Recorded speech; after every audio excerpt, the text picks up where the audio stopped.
Welcome back to Grammar Grade 10. This is Unit 4, Lesson 31, and today we're hunting for something that looks like a sentence, sounds a little like a sentence, and is dressed up exactly like a sentence, but isn't one. It's called a sentence fragment. Once you can spot the 3 ways a fragment happens, you'll catch them everywhere, including in your own writing. Let's take a look. Let's start with the definition because it's simpler than people expect. A sentence fragment is a group of words that is punctuated like a sentence. It starts with a capital letter and it ends with a period, but it does not express a complete thought. Here's one. Ran all the way home. Look at it. It has a capital R at the front and a period at the back, so it is wearing the costume of a sentence. But read it out loud and something is missing. Your mind is left waiting. And that's the heart of it. A real sentence expresses a complete thought. A fragment leaves the thought unfinished. The first cause of a fragment is a missing subject. Take our example again. Ran all the way home. There is an action word sitting right there, ran, and there's even a place, all the way home. But ask the one question that matters. Who ran? Nobody. The sentence hands you an action with nobody attached to it, and your brain immediately reaches for a name that never arrives. So how do we repair it? We supply the missing subject. The exhausted runner ran all the way home. Now somebody is doing the running, and the thought closes. The second cause is the mirror image, a missing verb. Listen to this one. The bird in the tall oak tree. We definitely have a somebody, the bird, and we even know where the bird is, up in the tall oak tree. But nothing ever happens. The bird just sits there, unfinished, waiting for an action that never comes. Words alone don't make a sentence. You need something to happen. So we add the verb. The bird in the tall oak tree sang at dawn. That word, sang, is the piece that was missing, and with it the whole thought finally lands. Now the sneakiest cause of all, the third one. A subordinate clause standing on its own. Look at this.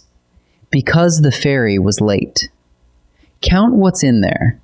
Subject? Yes, ferry. Verb? Yes, was. It has both parts, and yet it is still a fragment. Why? Because of that first word.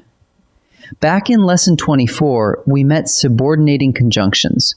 Words like because, although, when, since, and if.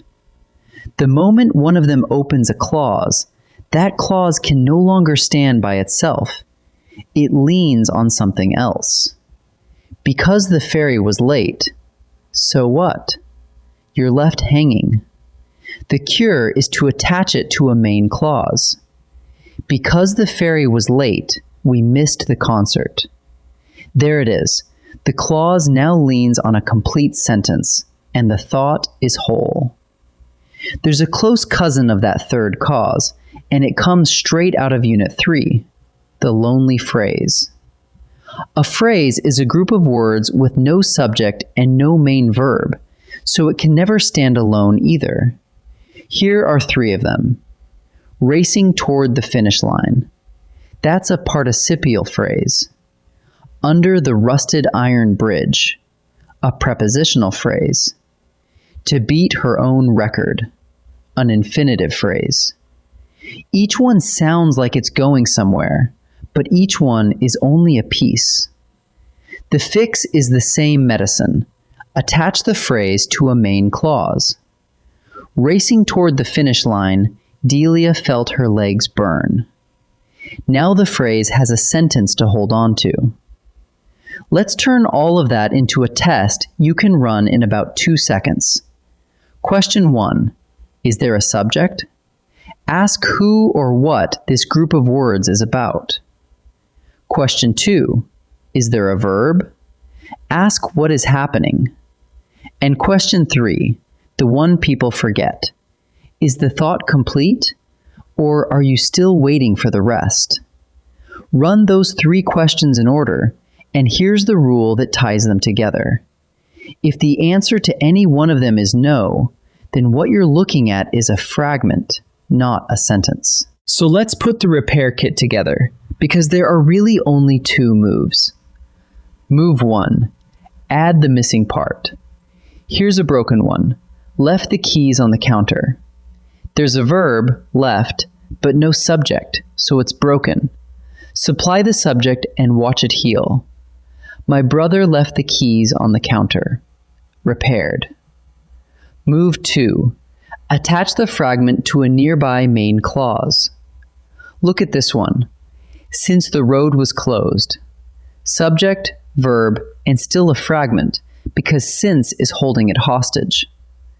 Don't add words to the front. Just hook it onto a sentence. Since the road was closed, we turned back. 2 moves. Add or attach, and every fragment you meet will fall to one of them. Time to practice. In this first set, I'll read you a group of words, and you run the 3-question test. Subject, verb, complete thought. Then decide, fragment or complete sentence. Pause the video and choose before I reveal each answer. Waiting quietly beside the gate. Run the test. Who is waiting? Nobody is named. And waiting, all by itself, is not a main verb.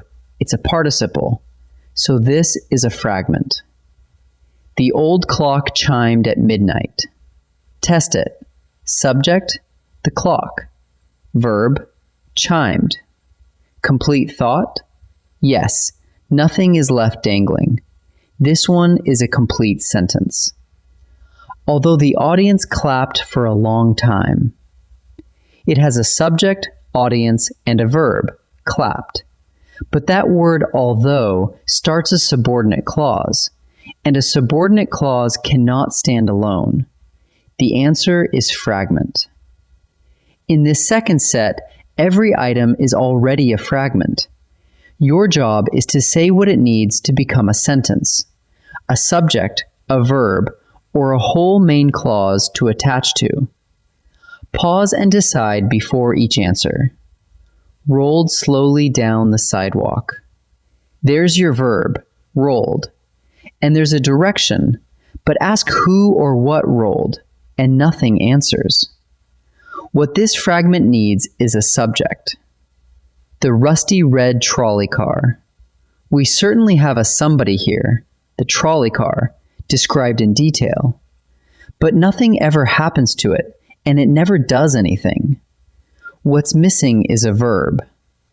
Until the storm finally passed. Subject, storm.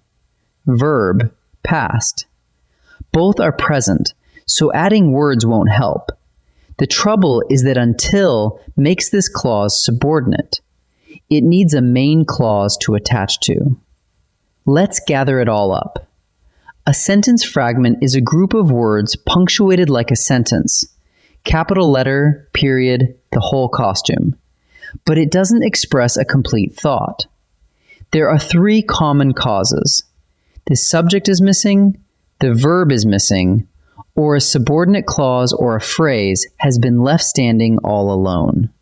And you fix a fragment in one of 2 ways. Add the missing subject or verb, or attach the fragment to a nearby main clause. Run the 3-question test on anything that feels unfinished. Subject, verb, complete thought. And fragments won't slip past you again. In the next lesson, we'll look at the opposite problem, the run-on sentence. I'll see you there.